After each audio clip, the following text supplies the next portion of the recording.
どうも、ワンピースの謎を解く仮面 YouTuber、ゆうてなんぼのゆでろんです。ありがとうございます。いいね。チャンネル登録してね。今回考えたいのは、再び、ワンピース落書き説です。一緒に考えていきましょう。よろしくお願いします。ただし最新話をまだ読んでいない人は、多いネタバレを含む内容ですので、今すぐ動画をストップしてください。よろしいでしょうか？行きましょう。2022年9月、こちらの動画では、ワンピースの正体とは落書きであると考えました。詳細は動画を見ていただくとして、こちらの説を簡単にまとめると、ロジャーが世界中から集めてラフテルに置いてきた真の歴史の本文、リオポーネグリフ。この9つの石を我々はまだ一度も見たことがないため、この石はエメラルド、つまり巨大な宝石ではないかと考えました。リオポーネグリフそのものが宝石なら、それはご褒美であり、さらに空白の100年もわかる。さらにその巨大な宝石には歴史の本文、文字だけでなく絵物語、つまり絵、落書きも書いてあると考えました。なぜなら北欧バイキングたちは石に文字だけでなく絵も描いていたからです。これが2022年1年半前の考察です。そこから時は流れて2024年1月にはクマとボニーの過去の話が語られました。このクマとボニーの過去の話は前回の動画でも考えたように800年前のジョイボーイや人魚姫ポーネグリフとつながるエピソードではないでしょうか。今回はそのクマとボニーの話からジョイボーイの遺産ワンピースの正体に迫ります。まずはエメラルドについて考えましょう。エメラルドは作中でベラミーが唐突に発言しています。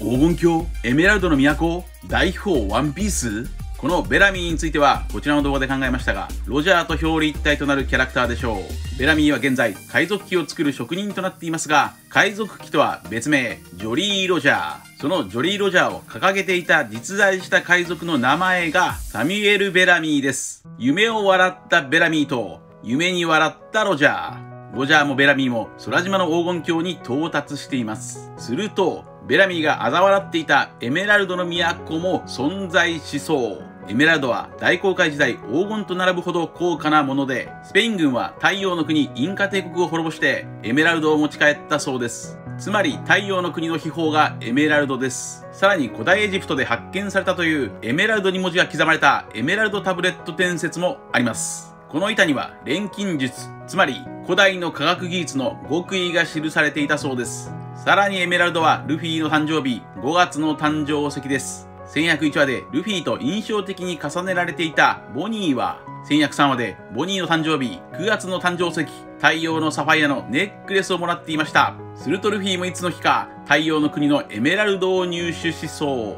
次に前回の動画でジョイボーイとはバーソロミュークマと同じ特殊な種族であり、奴隷の一族と認定されたバッカニア族だと考えました。そのクマの手紙はポーネグリフのイメージだと考えました。ジョイボーイが残した謝罪文はロビン曰くまるで手紙。するとボニーは人魚姫のイメージでしょうか。ボニーが発症した病気青玉鱗とは漢字で青い鱗と書きます。つまり人魚のイメージか。ボニーはこの病気のせいで太陽の下では生きられませんでしたが、1101話で完治したボニーは太陽の下を歩いていました。これも巨人たちの悲願太陽の元へと同じでしょう。そのように考えていくと注目したいのはボニーの落書きです。愛するお父さん熊の似顔絵、それは熊にとっての宝物でしょう。落書きイコール宝物。これはラブーンとの約束でも示されています。ラブーンと再会を誓ったルフィはラブーンに海賊機の落書きを描きました。それはラブーンが頭をこれ以上打ちつけないための約束。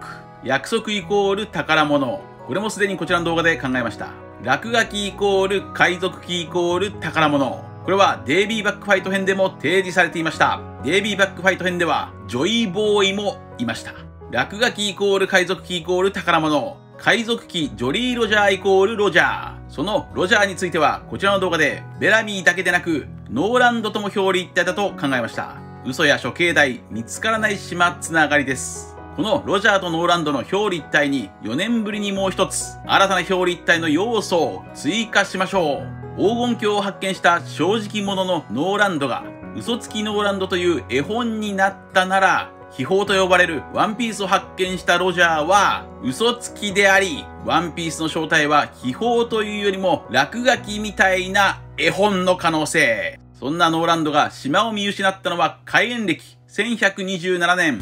この1127年から1127の語呂合わせは一つなぎだろうと考え、1127話こそがワンピース界であると考察本に寄稿していた8年前から予告しています。そして現在では語呂合わせだけでなく類似話数の理論というものを提唱しています。1127話の類似話数は27話、127話、1027話です。27話では茅の遺産を狙うキャプテンクロ。遺産の語呂合わせは13。遺産。13は宝物。ジョイボーイの遺産こそがワンピースです。さらにこちらの動画では、クジラとは古い日本語でイサと呼ばれており、クジラ、イサの遺産の中にジョイボーイの遺産があるとも考えました。次に127話の扉絵は、無人島に取り残されたジャンゴです。さらに127話では、ドリーとブロギーの100年の決闘が集結しています。これらは何かに繋がるのでしょうか？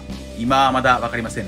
そして1027話の扉絵には、ロジャーが登場しています。そう、落書きです。さらにまだあります。落書きといえば、やはり外せないキャラクターが3人います。カラーズトラップ、ミスゴールデンウィークと、後々の実のジョーラ、そして筆筆の実、黒住勘十郎の3人です。かなり難しいですが、この3人も考えましょう。まず、ミスゴールデンウィークは、ミスター3のパートナーとして登場しました。ミスター3は以前も考えたように、3イコール3。ミスター3は真っ白なろうそく人間です。これは真っ白な太陽の神ニカのヒントキャラクターでしょうか？そのパートナーが絵描きのミスゴールデンウィークですから、この2人はニカの前任者、ジョイボーイや落書きを表すかもしれません。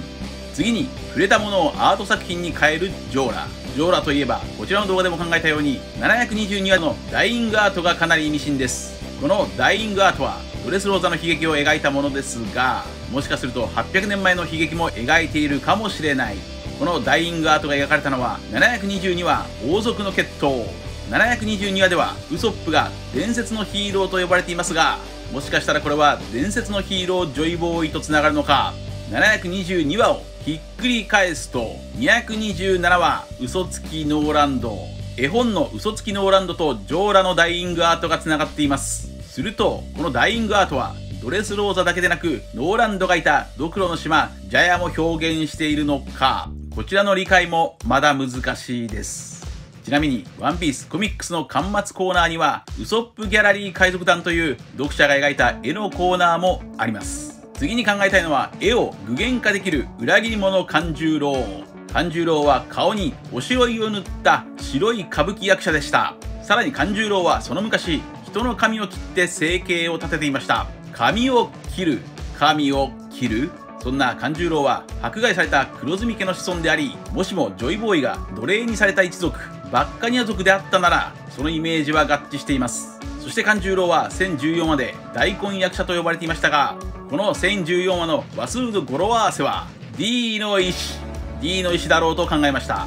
1014話は D の石やジョイボーイ関連会です。お前もジョイボーイにはなれなかったか。勘十郎は1014話でおでんの絵に化けてお菊を指す。夜明けは思考ございます。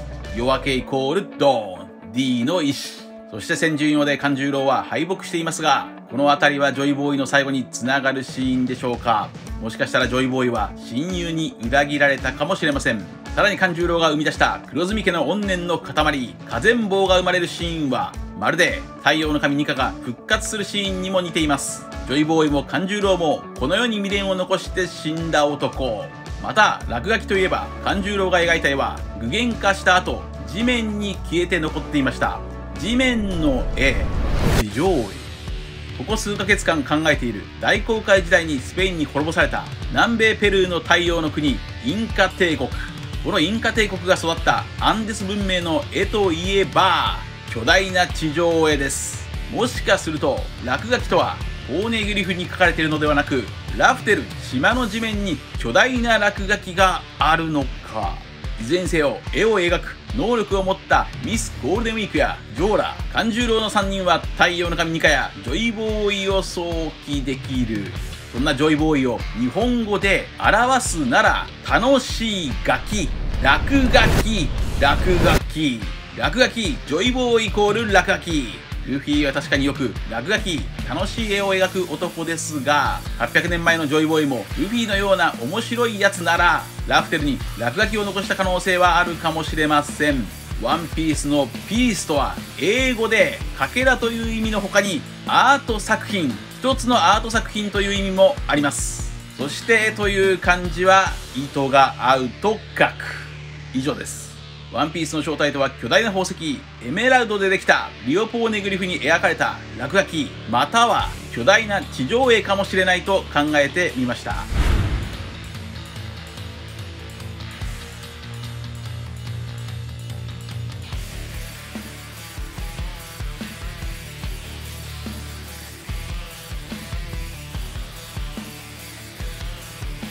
もしもワンピースの正体が落書きだったなら、ルフィたちはどんな反応をするでしょうか。